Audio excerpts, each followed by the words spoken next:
All right, we're going to go ahead and get started this afternoon. Everybody got a... All right. I'll ask Chairman Gunner if he'd open us up in a word of prayer. Which number you, Chairman?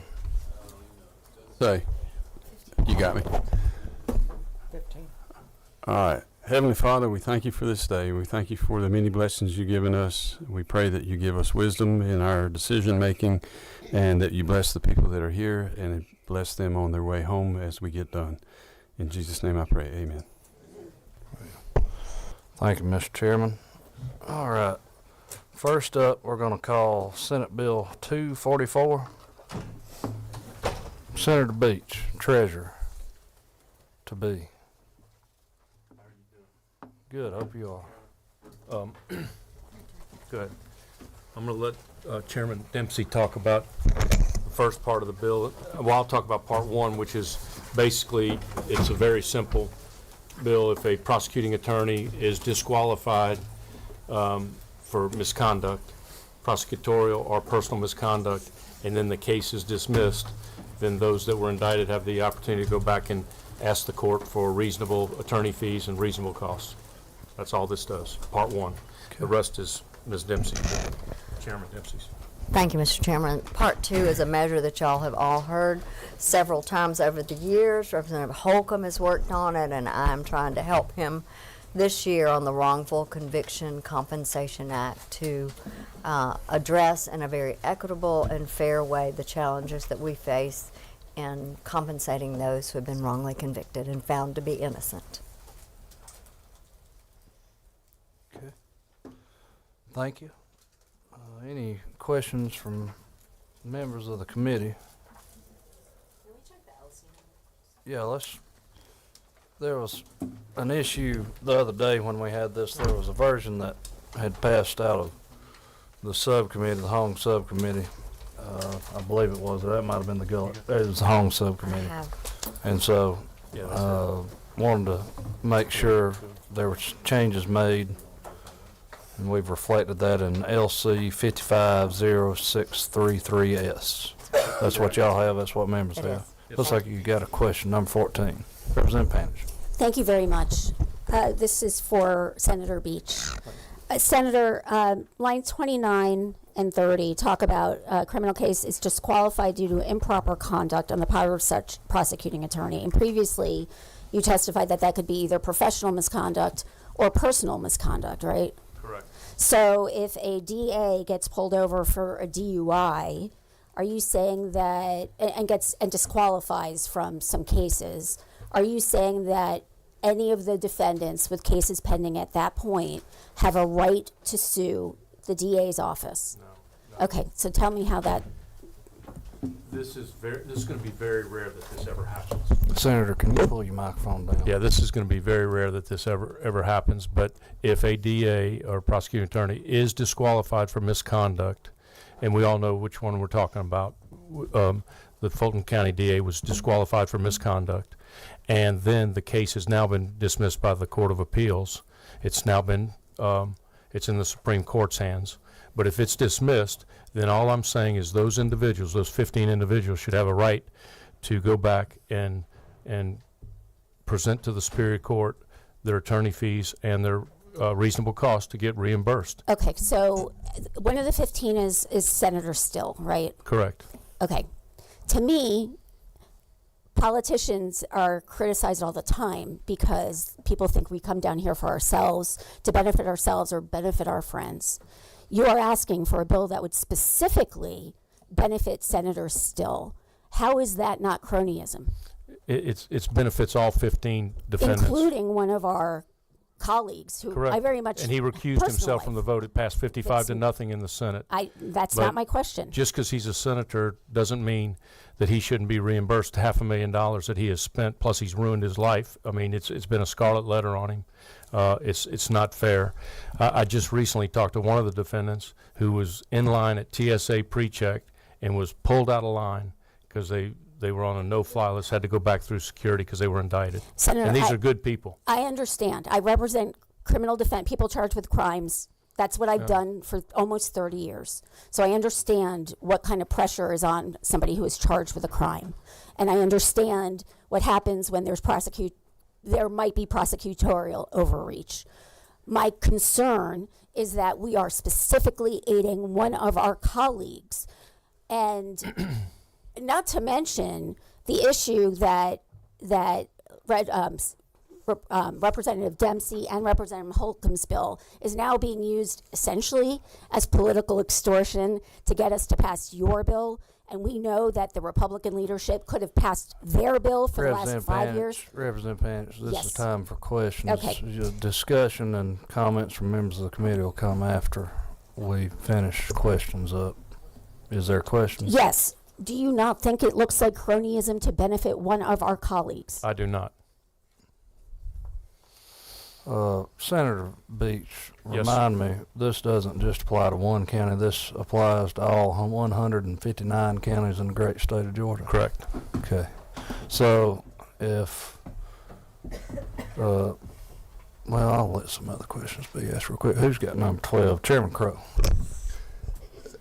Thank you, Mr. Chairman. And just to make sure that I put this in the form of a question, just sort of a follow-up to Representative Panich. Is it not true that all of us have activities and employment outside of this area, and that many of the bills that we do, whether it be related to real estate or the legal profession or transportation or any other things we do, are going to, if we only did bills that didn't impact anybody in this legislative body, that we wouldn't have any bills to pass? We are a part-time legislature, and that's what I think makes us so great, is that we have another job. You know, you always hear about term limits for Congress. Really what we should do is go back to what the founders really wanted through Congress. Congress was a part-time job, and they'd go back and work on the farm or work in their jobs, and that would solve a lot of problems. But that's what we are, a part-time legislature that makes $22,000 a year, so we have to have another job. And I have a job in transportation, and I voted on transportation bills. Bankers vote on banking bills. Unless you have a direct compensation, then you can recuse yourself. But we are a part-time legislature. Number 5, Representative Kendrick. Yes. Thank you, Mr. Chair. My question is about lines 41 through 43, the award of attorney's fees. You know, being a practicing attorney myself, I know that fees can get exorbitant, but why, 2 questions, why isn't there a cap on fees? Because my concern is that, particularly in smaller rural counties where the budget is not as big, something like this could actually bankrupt the prosecuting attorney's office and put everybody in that county safety and ability to prosecute crimes under jeopardy. So 1, why isn't there at least a cap on fees? And 2, are you not worried that this is going to bankrupt our smaller counties and rural counties, their prosecuting attorney's office, and put lives in danger?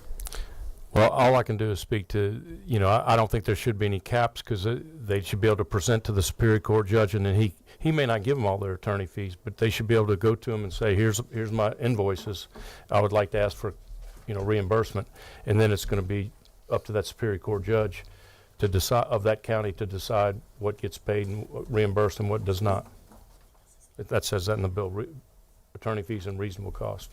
Right. So my question is, why do you not feel that there should be a cap? And 2, my second question is, do you not think that it could bankrupt prosecuting attorney's office in these smaller and rural counties and put people's safety in danger? I don't know how that, if they have insurance for those type of things or not, but I can tell you the county that I'm talking about has the money to repay the defendants. I thought this bill, follow-up question, I thought we established that this bill applies to all counties. It does apply to all counties. So my question then is, do you not But I think this is going to be a very rare occurrence where you're going to have a DA disqualified for misconduct and a case dismissed.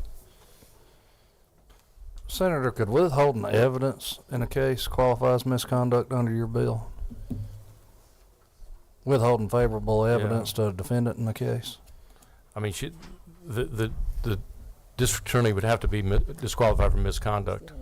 Okay, just So, curious. Yeah.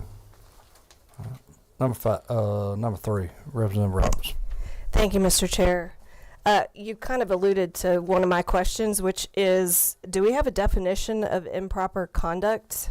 Are we talking about rules of professional conduct that attorneys are supposed to abide by, Rule 3.8? Or is there some definition somewhere else for improper conduct? It seems... Chair's not mistaken, prosecutors do have a code of conduct. Say again? I'm pretty sure prosecutors do have a code of conduct they're supposed to. Do we abide need to reference it in the bill was my question. I don't by. know. I'll leave that. I think it's already in code, and I mean, Okay. correct. Another question I had was the terminology final termination. There was some question from our policy analysts as to whether or not that's a word that's typically used in the criminal code. I don't know, so I just wanted to ask the criminal attorneys if what does that mean, final termination? I think it's usually final disposition, but you could have. We've had a bill dealing with this recently, as far as what the final disposition on the case is. Could have dead docketed cases. I think our friends over in the state senate helped us clean up some of that language with the bill that we had. Yes, Representative Panich. So I've never heard of final termination as a status. Final disposition could either be at the trial level or it could be after all appeals are exhausted. I would propose after all appeals are exhausted, just to make sure that a county doesn't go bankrupt when the case may actually be reversed or sent back. So, but there is no term I am aware of, either in federal court or state court, and state court's what matters here, called final termination. Okay. What about final disposition? Well, I would still try to make it clear if that's the trial court or if it's because the trial court will give a disposition, but then it's up for, if it's appealed, then it's, it remains final until there's a change of status, but the status can change as a result of an appeal. I have another question if you'll let me follow up while you look for I see you looking over Sure. there. Thank you, Mr. Chair. So, Senator Beach, first I want to congratulate you on your new position. Thank you. You seemed to be acknowledging, and I know you have at our subcommittee meeting and in the press, that your intention is for this case to cover President Trump and co-defendants. And you seem to know what Fulton County has the money for. Can you tell me, do you know what total fees are at this point, since you seem to know a lot about the case? And do you know what budget Fulton County has that would cover that? Because we don't have a fiscal note on it, and it is required for counties and cities if there's an aggregate of $5 million or more. I do not know each individual. I do know one individual has spent over $500,000 in attorney fees. If the case is thrown out, if the Supreme Court denies hearing the case, then it's my understanding it'll go back to Pete Scandalakis, and then he will make a decision, and then that will be what final termination is all about. And when it's final termination, then what I would like is for those 15 defendants to go back and be able to ask for reasonable cost and reasonable attorney fees and costs. And now, whether the judge grants it, that's another thing. But they should be entitled to go back and ask for that. Right now, they have no legal recourse to get their reputation or their finances back. Well, And isn't that's it what true I'm that trying to do for these individuals that are good, upstanding Georgians. well, isn't it true that the bill says shall? I don't think there's a whole lot of discretion in shall. Well, they shall be able to file a motion within 45 days, but They if you shall be read, entitled to all the judge to reasonable- whom the criminal case was assigned shall consider and determine the motion for reasonable attorney fees. And then So, at lines 37 through 40, the judge to whom the criminal case was assigned shall consider and determine such motion for reasonable attorney's fees and costs without a jury, and shall award such reasonable attorney's fees and costs. correct. So that doesn't sound like discretion. So 15 defendants at $500,000 apiece is definitely over $5 million. So has there been a fiscal note done on this? There has not been. And I'm just curious, so Fulton County is not a named party in this case. It's the state versus well, 4 defendants have already pled guilty. So 15 remain.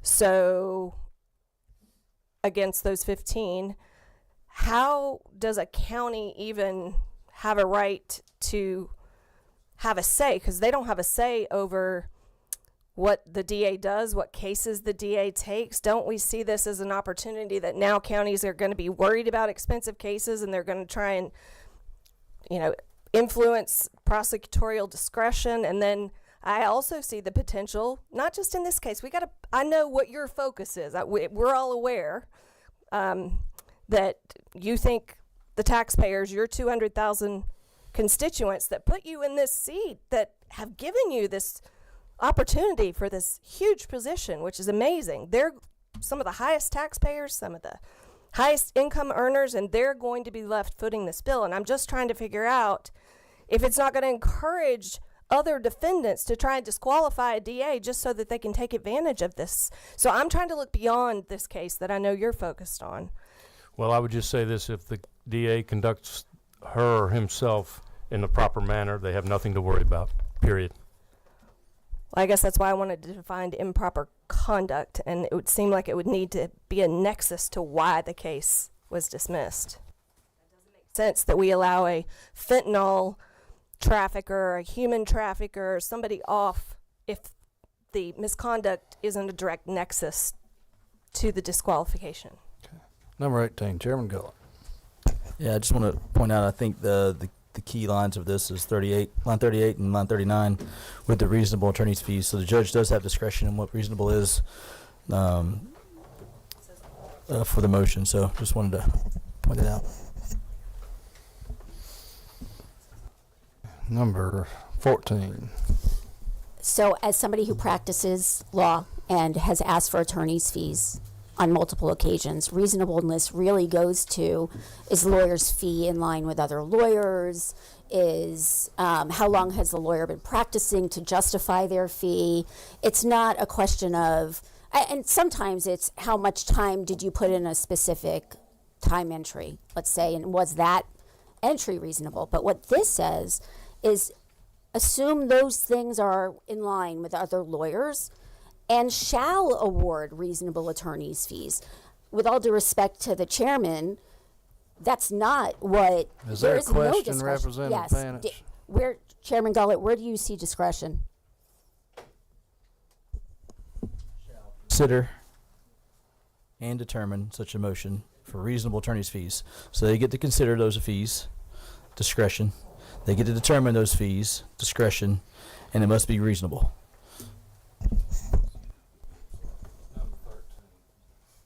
Representative Burton.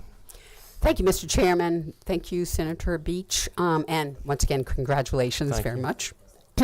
Is it not true this helps innocent people when they've been abused by rogue DAs? Correct. Thank you. All right, number 6. Representative Neal. Thank you to the chair. I think Representative Roberts might have taken one of my questions, which is fine. I'll shift over.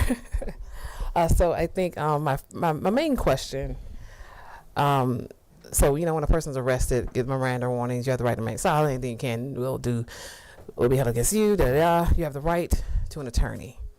And then if you cannot afford an attorney, one will be afforded for you. So my biggest concern is the fact that if a person cannot afford an attorney, we have provisions to allow for that.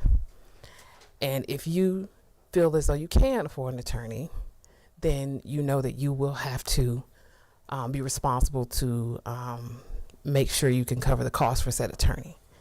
So my question to you would be, is this a fair solution when it comes to the citizens of the state in general? Whether it's we figure out in this committee if it's county versus state who pays, or you name it, but Democrat, Republican, red, white, blue, I don't care what color you are, do you think it's fair for citizens here to have to, because if after there's been, someone's admitted to the fact of this being related to the Trump case, is it fair for citizens, no matter what your political affiliation, to pay the attorney's fees of a billionaire? Well, this isn't just about a billionaire. This is about Georgians, that 14 or 15 other Georgian defendants. Mm-hmm.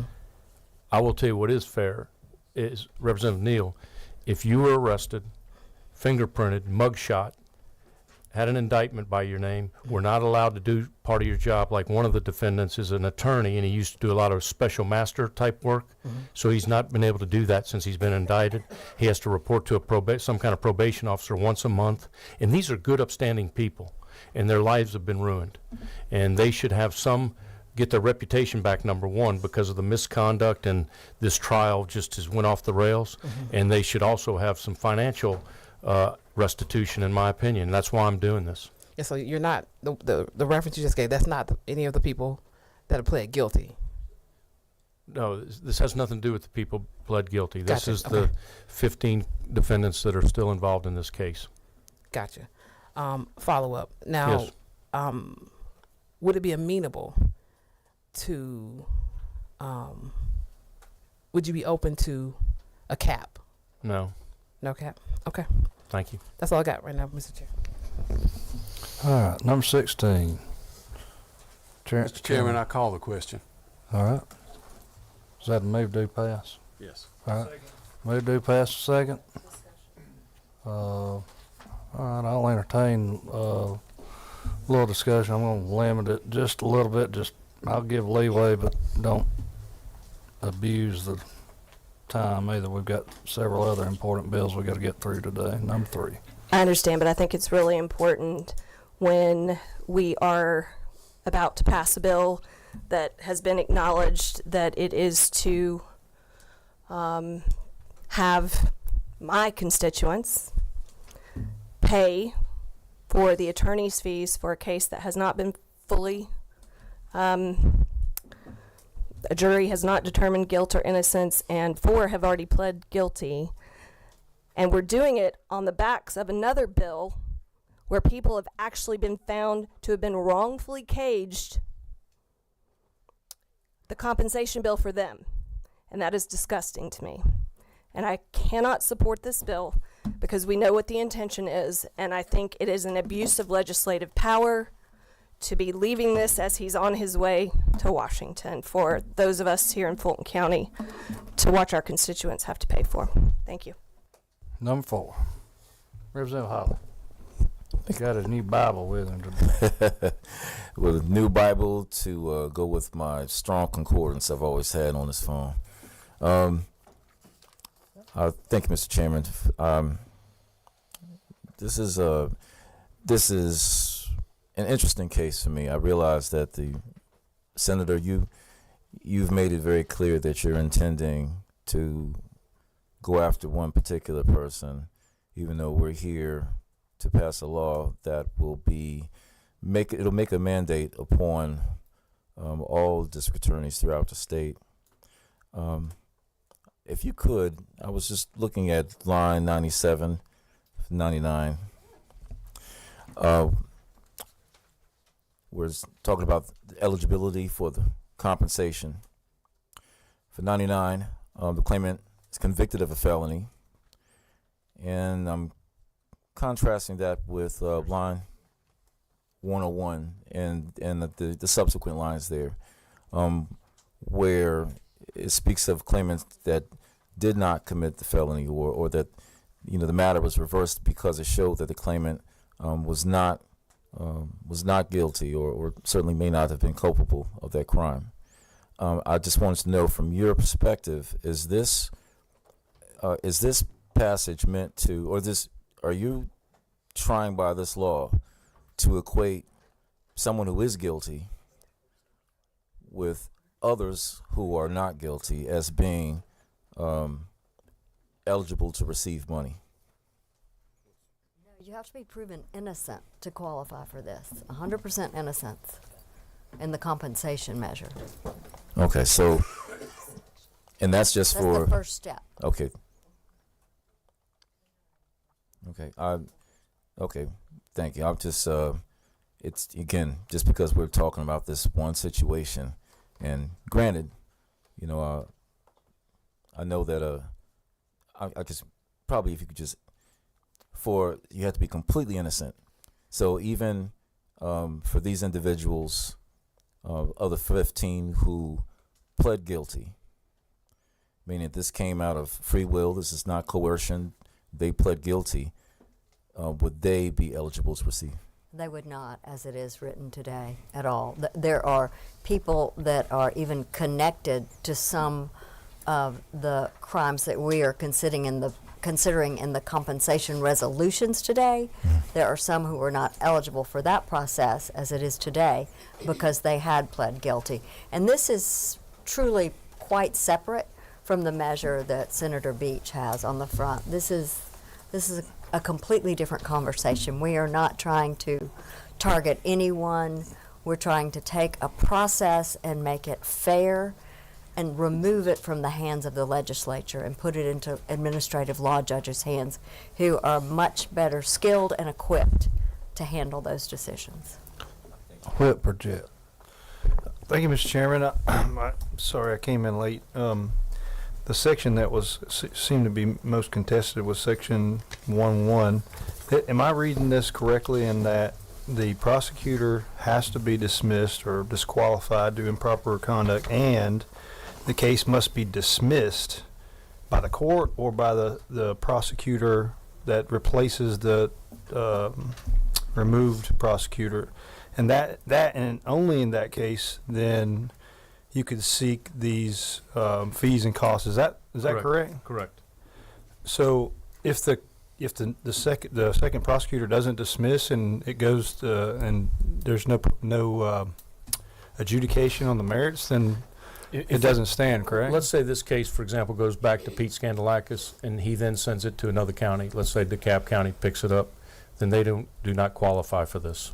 If it goes back to court, but if it's completely terminated and all charges are dropped and they're not indicted anymore, then they have a chance to come back and get their reasonable attorney fees and cost. Simple. Has to be dismissed. Correct. And if it's dismissed, then they can do that. So dismissed by the court or dismissed by the prosecutor. Is that right? Yep. Very good. Thank you. Thank you. Former chairman of this committee can show up whenever he wants. We appreciate that very much. All right. We've talked this thing for 3 committee meetings. We've got the question, move to pass. Any amendments? Number 14. I have amendments. I'm not surprised. Okay. I would move to change termination, final termination on line 36 to after final appeal. Or disposition of the final appeal. No, because that could be the trial court. No, not if it's the trial court. That would just a disposition. Within 45 days of exhaustion of the appellate process or appellate court.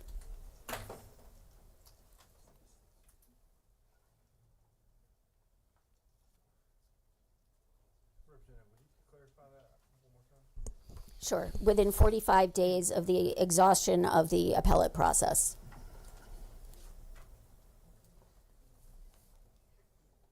Where else do we have that in Georgia law?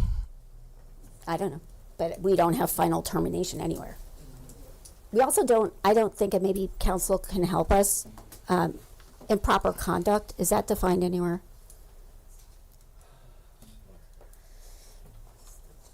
All right. That may take a little bit.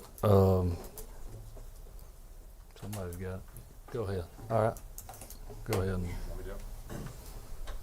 So I don't know that it's not defined specifically, but it's in the rules of, It's not defined specifically, but it's essentially, there's a rule of practice, essentially for ethical rule for prosecutors that deals with it. And it kind of says it's rule 3.8 is one of them. There's also 3.2, I believe, which was used in the Willis case. rather than was cited by the appellate court. All right. Okay, then I have more amendments. Okay, well, why don't If you we do knock one at them a out? time. I'm Why don't sorry. you knock out, what would your other amendment be? It would be improper conduct as defined by the Code of Professional Conduct. I'm not sure what the formal name of it is. Rule 3.8.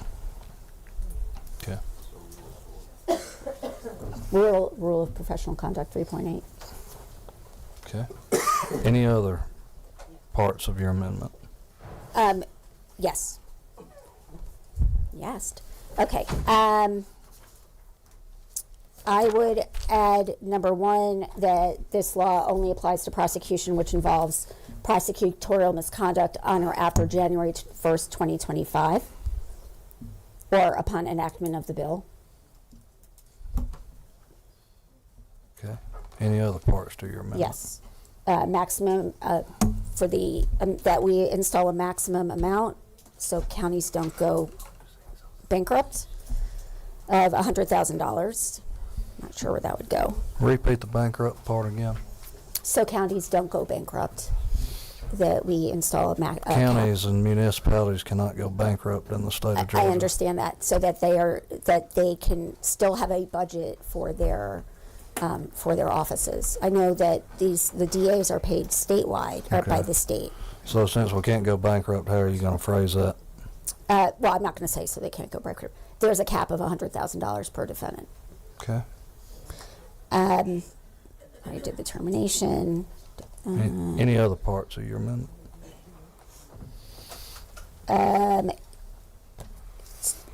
Lines 41 through 43, strike and replace with attorney's fees and costs awarded under this code section shall be paid from the treasury of the state.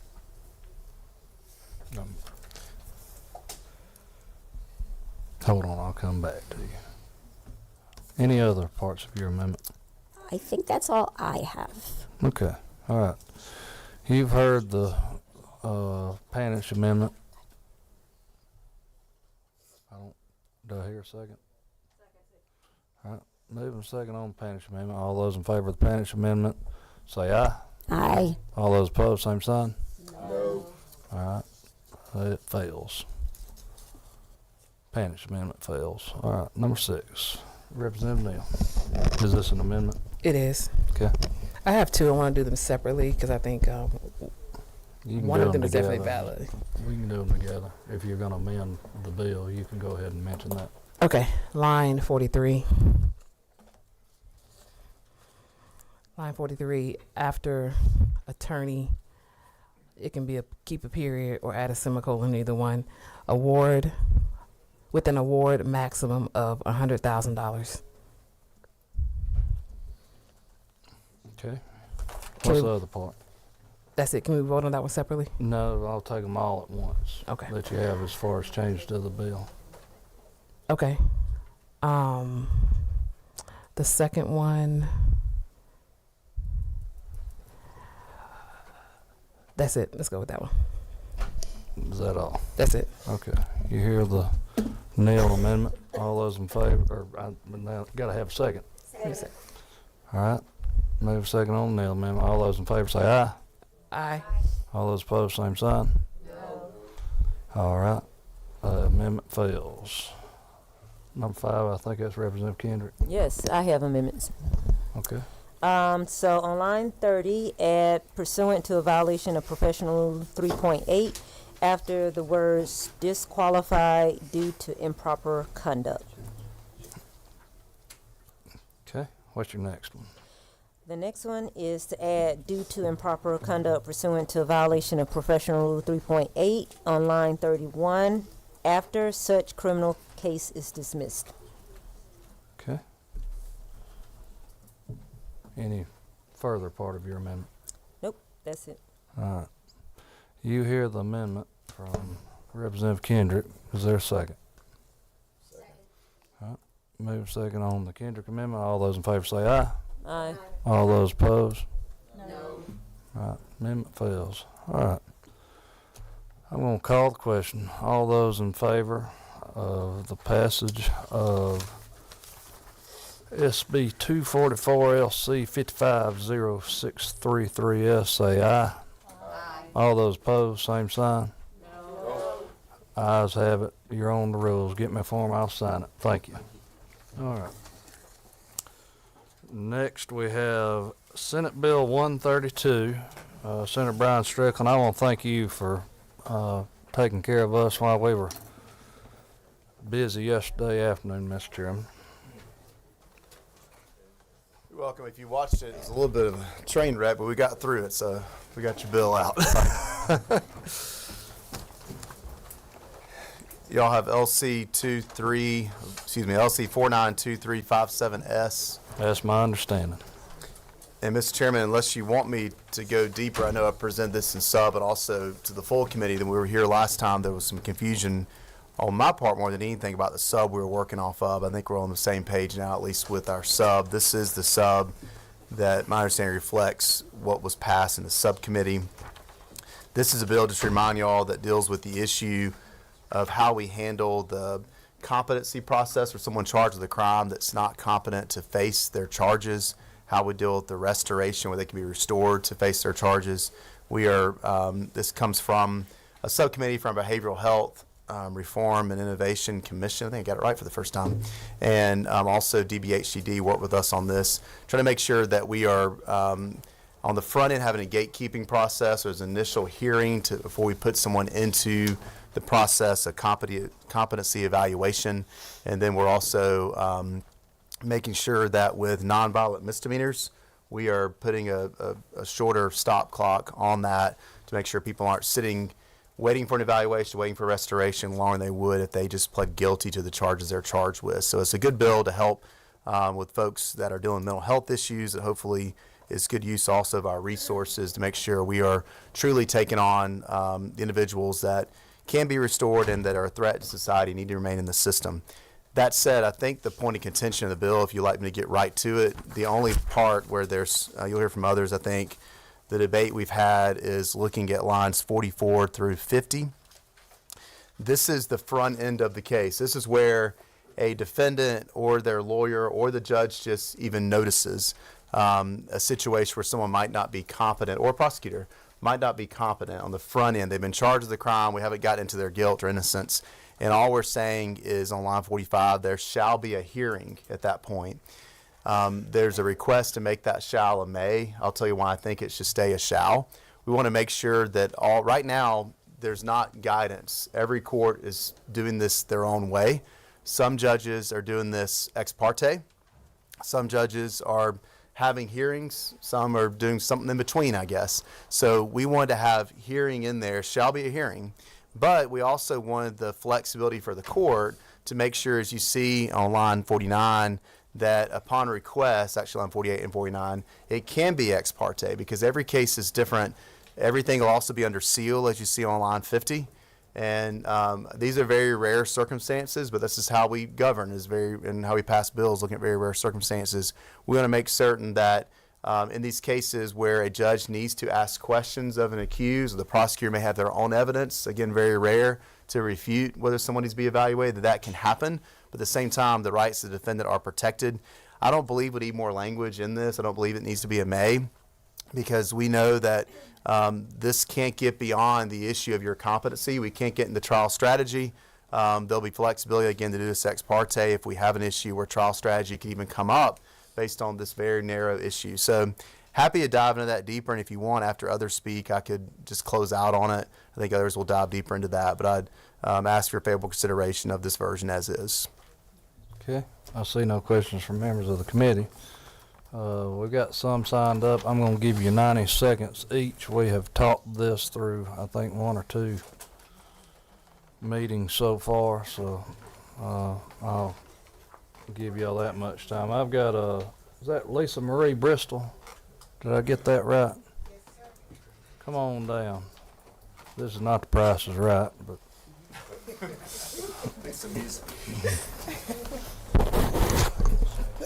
go ahead. Good afternoon. Thank you. My name is Lisa Marie Bristol. I'm currently the Gwinnett County Solicitor General. I spent 4 years as a public defender before transitioning into prosecution. I've been a prosecutor, we'll say 11 years. I've actually handled all types of cases from traffic to murder and appeals on both sides of the aisle. With that in mind, I've handled these cases from both sides.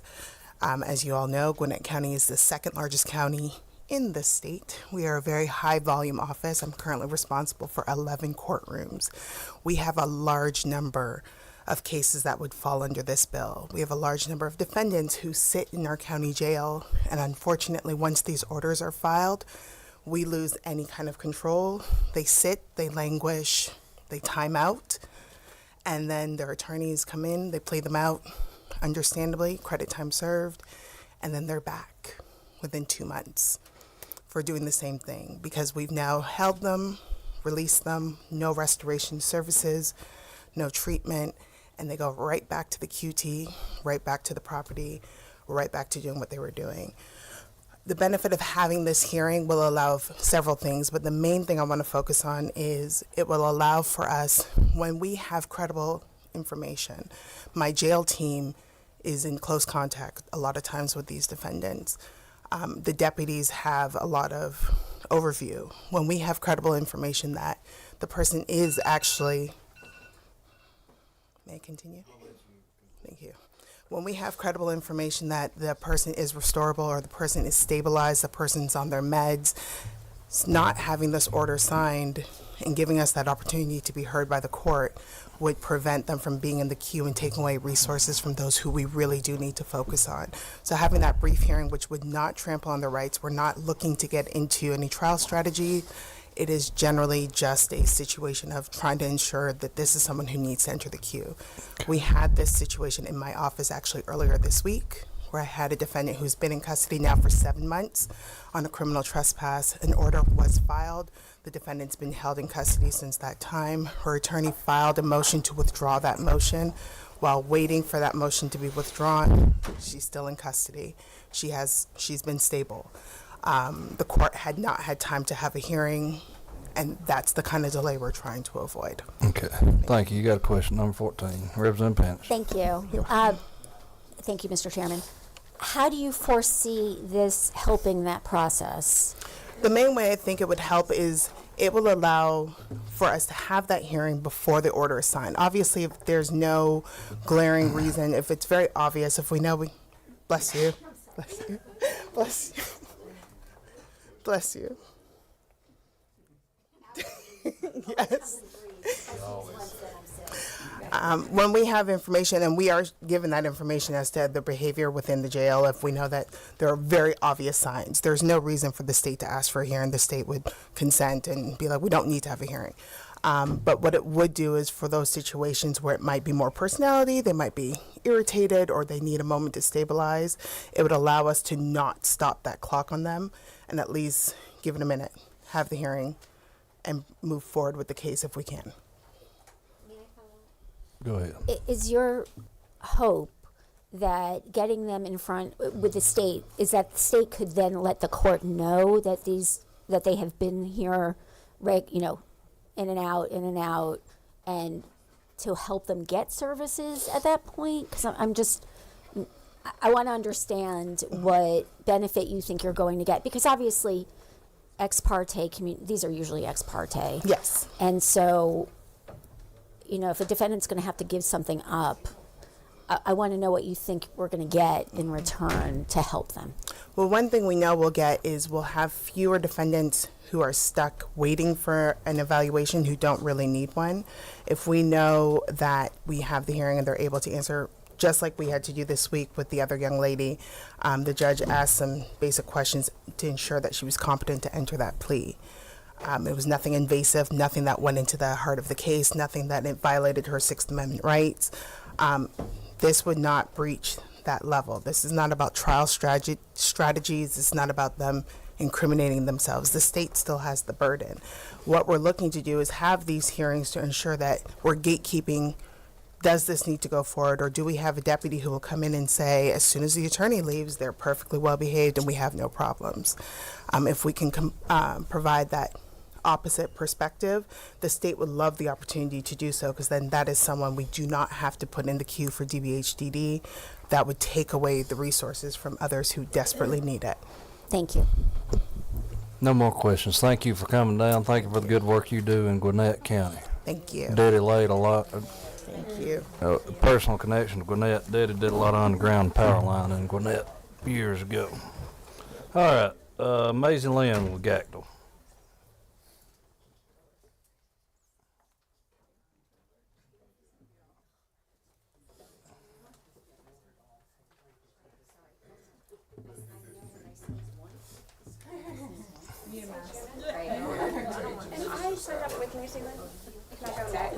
You can sit up here with her. Can she have her own 90 seconds? Yeah. Thank you. I appreciate it. Come on up. Thank you so much for hearing from us again, Chairman. Maisie Lynn Girton, Executive Director at the Georgia Association for Criminal Defense Lawyers. I've just passed out a few copies. I emailed you all last night. When we spoke before, we mentioned this Putnell case. One of the initial points of contention that is involved in this bill is, and the Putnell court explains clearly that simply asking the court for a competency evaluation is potentially revelatory of trial strategy. It's not what comes out at hearings necessarily. Asking for the order itself is trial strategy. So the fact that we're doing it opens the door to the state knowing about that if they are injected as they are in this bill. I should also back up and say really appreciative of the conversations and the collaboration we have had with Chairman Strickland, and how he is so reasonable to be reasonably disagreeable with. Because he's right. We would love for you guys to look at line 45 and change that shall to a may, to allow the court to control the process. You know, Ms. Bristol sat down, she said, you know, we lose control. The state loses control. And that's what this is about. This is about the state wanting to have more control over what happens with someone who they're prosecuting than they have today, and that we believe they should have. The court is the right person to be making that decision about whether a hearing is warranted if you're going to mandate this hearing at all, or require a hearing at all. And then on line 48, we believe the may there should be a shall. If upon the request of the accused attorney, we want to go ex parte, we ought to be allowed to do that, especially if this hearing is going to be mandated. I'll let you make a conclusion. Thank you, and I appreciate that. Well, we simply don't believe the hearing needs to be mandated, and we are, well, there's just nothing more to say besides we don't believe the state should be injected into this process in the way that there would be in this bill, and that if anything, the court should be deciding whether there's a hearing happening or not. Okay. Thank you. Go ahead. Thank you, Chairman. Hi, I'm Sarah Stewart. I am a criminal defense practitioner. I have been for 20 years. I have handled these cases. I am currently handling these cases. And one of my biggest concerns is that part of the reason that these must be ex parte, and I think if you really look at Putnam, it's not us saying that they should be ex parte. It is the Georgia Supreme Court telling us they must be ex parte. And this is not based on statute, this is based on due process. And that's because in Putnam, the court says that a defendant has the right to obtain expert mental health assistance without losing the ability to prepare in secret. And if you look further into Putnam, the court explicitly says that even the fact, in Putnam it was that a mental health expert was going to perhaps visit someone at a jail. That's all it was. It wasn't even, are they evaluating them, are they doing something else?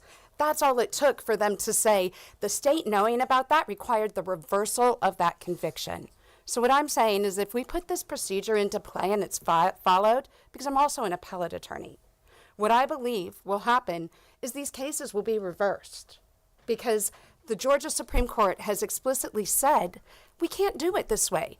The defendant has a right to ex parte consideration of this request. Also, as a practitioner, I can tell you that the main way that I get to know that my client may have issues is through attorney-client privilege communications. And I think we all know what those are, and we all know the problem with making me voice those in a hearing, frankly, to a court or to the state. And if I could add one last thing, I would say that the court at page 23 in Putnam also raises the due process problem that this inordinately burdens indigent defendants. because a defendant who has the money to pay for an eval doesn't have to come to the court, doesn't fall under this rubric. And so now we have an equity issue. We have an equal a due process, an equal protection issue, because you were going to require the state to participate in the process with a indigent defendant, where a paying defendant would not have that same intrusion upon their rights. So we'd ask that you protect those rights. Okay, thank you. See no questions from members of the committee? Just correct one thing for the record. Yeah. Due respect to Thank my you. colleague, the Putnell case did not reverse the conviction. It was a interlocutory appeal because the ex parte order was revealed to the state by the court, and so it was midstream. Just wanted to clarify, it wasn't. They haven't gotten there yet. Thank you. I apologize. No worries. That's all right. That's okay. No harm, no foul. Y'all corrected. Okay. Let's see. I think I got a Zachary Perry.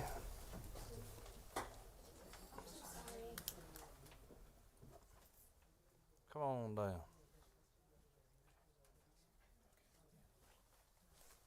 Good afternoon. How y'all doing today? Good. Hope you are too. Best day of my life. My name is Zachary Perry, and I'm an attorney with the City of Atlanta Public Defender's Office. I am here not as a representative of either my office or the city, but I am here to speak on 132 and have a last-minute favor to ask. I do apologize for the last-minute request. I've been on leave for 2 months. I just had a son 2 months ago. So if, thank you. Congratulations. So if pictures of a cute baby makes you more amenable to my request, I'm happy to show those around to you. So as the City of Atlanta Municipal Court, it's one of the largest courts in the Southeast, over 100,000 cases that pass through the courts of the doors of the court every year. We also have a significant amount of crimes of poverty, and competency is a recurring issue in our court. I have spent a year working just in custody, where I was in there 5 days a week, dealing with at least 1 or 2 competency issues a week. This is a recurring issue. The issue with that is that 17.7.130 does not seem to imagine application within a municipal court setting. It is actually, strict application of 17.7.130 is not possible. The reason for that, first off, is DBHGD does not accept referrals from recorders or municipal courts. So even if a judge wanted to refer a competency issue to DBHGD, they wouldn't be able to. So in Atlanta, for instance, the system has now allowed for, or there's grant-funded private psychologists that are doing these evaluations whenever competency comes up. Furthermore, there are no jury trials in municipal court. So if a competent, I apologize. I'll get to my ask. I'm asking y'all, or asking if a additional subsection can be added to 17.7.129 that allows local courts like city courts, municipal courts, and recorders courts to develop processes to address the issue of competency as an alternative to 17.7.130, as long as those processes are not violative of state law or the defendant's due process rights. Okay. Thank you. And congratulations on the birth of your son. Thank you, sir. All right. No questions. Thank you for taking time too. Good work over there in y'all's office as well. All right. Jeff Breedlove. Come on down.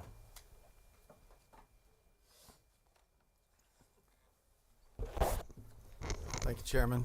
Please, the committee, I'm Jeff Breedlove, a person in long-term recovery and here for the Georgia Council for Recovery. I've almost feel intimidated because I'm not a lawyer and I did not stay at a Holiday Inn Express last night, so I got nothing. You owe the attorney analyst $5. There you go. Right. Is that a set? Is there a cap on that, maybe? Not in this committee. That's good. Go ahead. In all seriousness, Senate Bill 132 comes to this committee after many, many hours of work at the Behavioral Health Reform and Innovation Commission, Judge Sarah Harris's subcommittee. And many families are impacted by the language in here, and many peers are impacted. And I know that we bring the good wishes of many families and peers that Senate Bill 132 in its current form here move forward with the word shall in line 45. What I will leave you with is this. I don't know all the laws, but I know we're seeking help, not handcuffs. We know the current system is not our most shining moment in the state, and I believe that Commissioner Tanner and the commission have come up with a solution that will help, not hurt, and we would just ask for your favorable consideration. Thank you. I see no questions. Jeff, as always, thank you for your good work for Georgians across the state. All right, next up I have Kim Jones. Thank you, Chairman and Committee. I'm Kim Jones, Executive Director of NAMI Georgia, and a very proud mother of a child with a mental health condition. And we do support this bill as it is written, and agree with Jeff. I'm a member of the Behavioral Health Reform and Innovation Commission, and I sit on the Access Committee. I can tell you this is a large issue for my members. We, at last count, I've heard there's over 700 people awaiting forensic evaluations, and many of those people often stay in jail longer than they would have if they had been found guilty. So we must find an answer to this, and we do believe that this is the answer. And finally, I'll wrap up by saying this is the actual situation that brought me to NAMI. When I found out my son had a mental health condition, I had written many grants about children who could not read by 3rd grade and mental health, and it scared me to death that my child could end up in jail and not receive the help instead of handcuffs. So thank you. We would love your favorable consideration. Okay. Well, you didn't have any questions, so. Anyways, you're good. I'm just aggravating you. All right. Mr. Cranford, Coweta County District Attorney. We ought to get you a medal for how many times you crossed the Chattahoochee during session, Mr. DA. No comment, thanks. Yeah, Herb Cranford, Coweta DA. I'm really here on this bill because Chief Justice Boggs appointed me to the Behavioral Health Commission. We were the Forensic Competency Advisory Committee, and I do want to highlight that that committee was made up of 2 prosecutors, 2 defense attorneys, and everybody else was a judge. And this idea came out of that committee. So this isn't even, like a prosecutor bill, so to speak. This is, as was said, a well-considered bill by this committee. And the focus of it was to require a competency hearing. So the issue that is being discussed today was contemplated by the committee, and I just want everybody to know that. I have read the case that my colleagues at Gactel pointed out, the Putnell case. I want to highlight there's a distinct difference in Georgia law in terms of competency to stand trial, which is what this bill deals with, and insanity at the time of the commission of the offense. The Putnell case is dealing with insanity at the time of the commission of the offense, and that's why the language is talking about, not having to reveal trial strategy and not, for insanity, the defense doesn't have to reveal they're even talking to experts. Competency is a different matter altogether, and it's all about, are they going to trial at all? And the bill contains protections for ex parte communications, putting things under seal, and so I and the committee did not think this violated due process to require a hearing and to simply give the state the ability to present relevant evidence. I stand corrected. You don't even have to cross the hooch to get here, do you? Unless I'm going back to Carroll County. Yeah. I got you. Well, you're welcome anytime. Thank you. All right. No questions. Thank you for making y'all. time to come up here and be with us again. All right. Although you could bring some redneck gourmet one time, Herb. All right. I don't think I have anybody else signed up on this unless somebody snuck in without signing up. What's the will of the committee? All right, I got a move do pass. All right, move do pass, and I got an amendment. Representative Panich, which number are you now? Thank you. I move that line 45, the first word shall should be amended to may. Okay. Any other part of your amendment? I'm sorry, no. Okay, all right. So change the word on line 45 from shall to may. Yes. Do I have a second? Second. Moving a second on the Panich amendment. All those in favor say aye. Aye. All those opposed, same sign. No. All right, it fails. All right. Seeing no other amendments, I'll call the question on the bill. All those in favor say aye. Aye. All those opposed, same sign. No. All right, it passes. You're on the rules. I'll sign it and go. Thank you. Thank you all. All right. Chairman Crow. Yes, sir. I don't see Senator Robertson here in the room, so I would make a motion we adjourn. All right, got a motion adjourned. Do I hear a second? Motion second to adjourn. All those in favor say aye. All those opposed, we're adjourned.